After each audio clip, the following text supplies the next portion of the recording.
people being saved. The only form of enduring salvation that is worth a green fig to any human being is that which comes from recognition of the power of his own mind. Ignorance and fear are the only enemies from which men need salvation.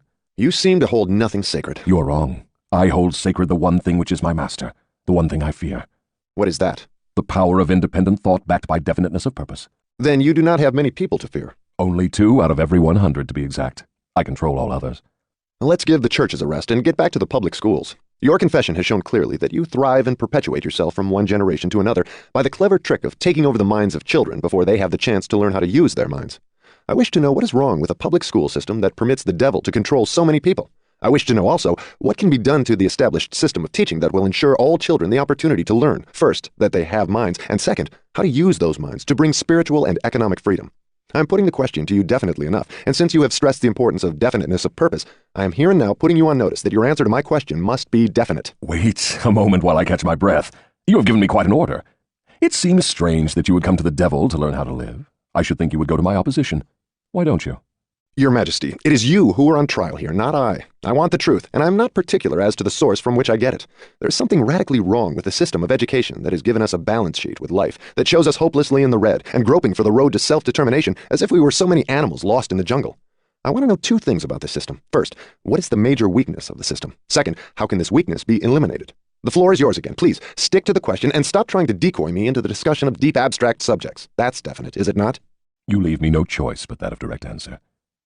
To begin with, the public school system approaches the subject of education from the wrong angle. The school system endeavors to teach children to memorize facts, instead of teaching them how to use their own minds. Is that all that is wrong with the system? Oh no, that is only the beginning. Another major weakness of the school system is that it does not establish in the minds of children either the importance of definiteness of purpose, or make any attempt to teach youths how to be definite about anything. The major object of all schooling is to force the students to cram their memories with facts, instead of teaching them how to organize and make practical use of facts. This cramming system centers the attention of students on the accumulation of credits, but overlooks the important question of how to use knowledge in the practical affairs of life. This system turns out graduates whose names are inscribed upon parchment certificates, but whose minds are empty of self-determination. The school system got off to a bad start at the beginning. The schools began as institutions of higher learning, operated entirely for the select few whose wealth and family entitled them to education. Thus, the entire school system was evolved by beginning at the top and working back down to the bottom.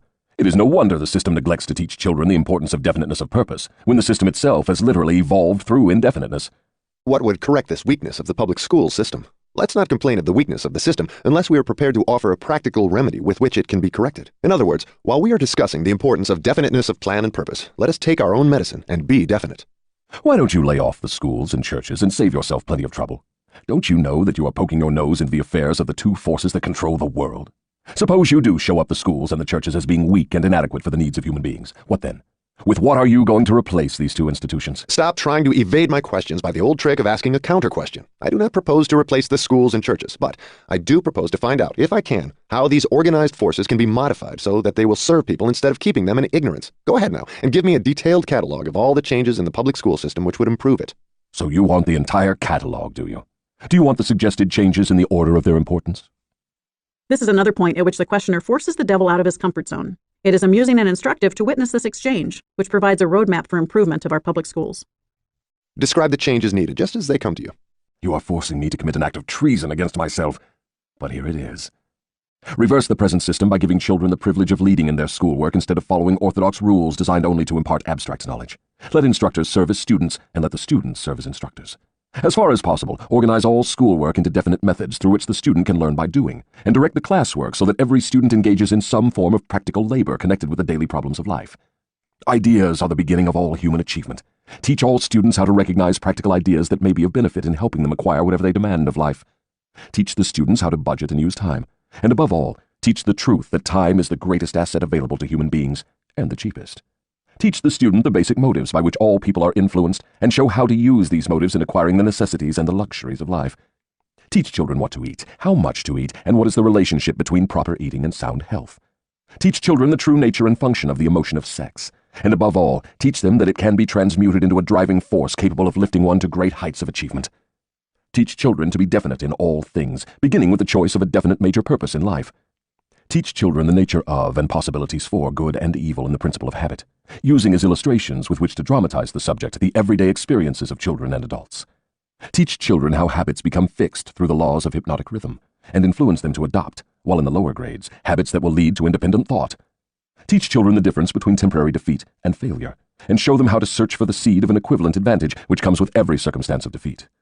Teach children to express their own thoughts fearlessly and to accept or reject at will all ideas of others, reserving to themselves always the privilege of relying upon their own judgment. Teach children to reach decisions promptly and to change them, if at all, slowly and with reluctance, and never without a definite reason. Teach children that the human brain is the instrument with which one receives from the great storehouse of nature, the energy which is specialized into definite thoughts, that the brain does not think, but serves as an instrument for the interpretation of stimuli which cause thought. Teach children the value of harmony in their own minds, and that this is attainable only through self-control. Teach children the nature and the value of self-control. Teach children that there is a law of increasing returns, which can be and should be put into operation as a matter of habit, by rendering always more service and better service than is expected of them. Teach children the true nature of the Golden Rule, and above all show them that through the operation of this principle, everything they do to and for another, they also do to and for themselves. Teach children not to have opinions unless they are formed from facts, or beliefs which may reasonably be accepted as facts. Teach children that cigarettes, liquor, narcotics, and overindulgence in sex destroy the power of will and lead to the habit of drifting. Do not forbid these evils, just explain them. Teach children the danger of believing anything merely because their parents, religious instructors, or someone else says it is so. Teach children to face facts, whether they are pleasant or unpleasant, without resorting to subterfuge or offering alibis. Teach children to encourage the use of their sixth sense, through which ideas present themselves in their minds from unknown sources, and to examine all such ideas carefully. Teach children the full import of the law of compensation as it was interpreted by Ralph Waldo Emerson, and show them how the law works in the small everyday affairs of life. Teach children that definiteness of purpose, backed by definite plans persistently and continuously applied, is the most efficacious form of prayer available to human beings. Teach children that the space they occupy in the world is measured definitely by the quality and quantity of useful service they render the world. Teach children there is no problem which does not have an appropriate solution, and that the solution often may be found in the circumstance creating the problem. Teach children that their only real limitations are those which they set up or permit others to establish in their own minds.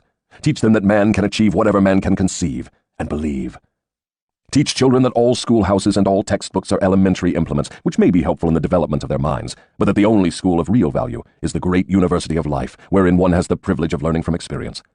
Teach children to be true to themselves at all times, and since they cannot please everybody, therefore to do a good job of pleasing themselves.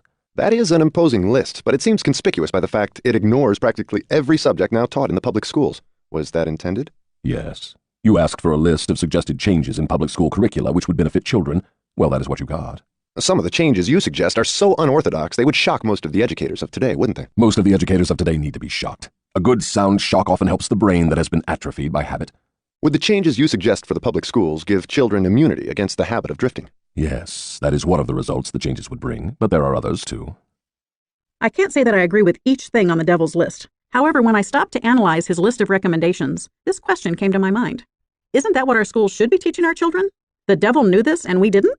I wish Hill had thought to ask why our schools are what they are, and where they are, or what and where they aren't. The great scholars who designed our system of schooling must have realized the importance of at least some of what the devil professed our schools should be teaching. Why aren't these things part of the system? How could the original architects of what is today our compulsory education system have been so far off target? The devil did make the claim that the school system is one of his primary vehicles for creating and sustaining his large army of drifters. Could it be that? How could the suggested changes be forced into the public school system? You know, of course, it is as difficult to get a new idea into an educator's brain as it is to interest a religious leader in modifying religion so it will help people to get more from life. The quickest and surest way to force practical ideas into the public schools is to first introduce the ideas through private schools and establish such a demand for their use that public school officials will be compelled to employ them. Should any other changes be made in the public school system? Yes, many. Among other changes needed in all public school programs is the addition of a complete course of training in the psychology of harmonious negotiation between people. All children should be taught how to sell their way through life with the minimum amount of friction. Every public school should teach the principles of individual achievement through which one may attain to a position of financial independence. Classes should be abolished altogether. They should be replaced by the round table or conference system, such as businessmen employ. All students should receive individual instruction and guidance in connection with subjects which cannot be properly taught in groups. Every school should have an auxiliary group of instructors consisting of business and professional people, scientists, artists, engineers, and newspapermen, each of whom would impart to all the students a practical working knowledge of his own profession, business, or occupation. This instruction should be conducted through the conference system to save the time of the instructors. What you have suggested is, in effect, an auxiliary system of instruction that would give all school children a working knowledge of the practical affairs of life, direct from the original source. Is that the idea? You've stated it correctly. This is another subject that strikes close to home. My husband recalls that during the early 1970s in New Jersey, one of the organizations that he was involved with assembled a group of scientists and businessmen to teach basic courses, for example, mathematics and physics, in their fields as volunteers in the public schools, only to be told that since the scientists and businessmen were not professional teachers, they were not welcome. More recently, the mission of bringing practical teaching into the schools has been popularized by several groups: Teach for America, America Saves, Junior Achievement, but is still often viewed as enhancement material and not part of the core curriculum. This and many other shifts in how content, context, principles, and skills are delivered to our children in our compulsory system of education need to be included as part of an interactive, experiential process that will determine how our children live their lives and what impact they will have on this complex world in which we live. The challenge is this: how do we package it all into a deliverable program that can be systematically and systemically implemented so it is success-oriented, rewarding, and fulfilling for all participants, children and adults alike?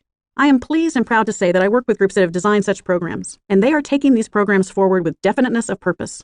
Their vision of the future, like ours, is to have an educational system that evolves into a powerful force, capable of producing self-motivated, independent thinking, self-reliant, contributing members of society, and capable also of producing something more important: future generations ready and able to work in a complex world, to live successfully, to take pleasure in empowering themselves and others, and to make a real and lasting difference in the world as informed, responsible, involved global citizens, each with definiteness of purpose. Let us dismiss the public school system and go back to the churches for a moment. All my life, I've heard clergymen preaching against sin and warning sinners to beware and repent so they could be saved, but I've never heard any of them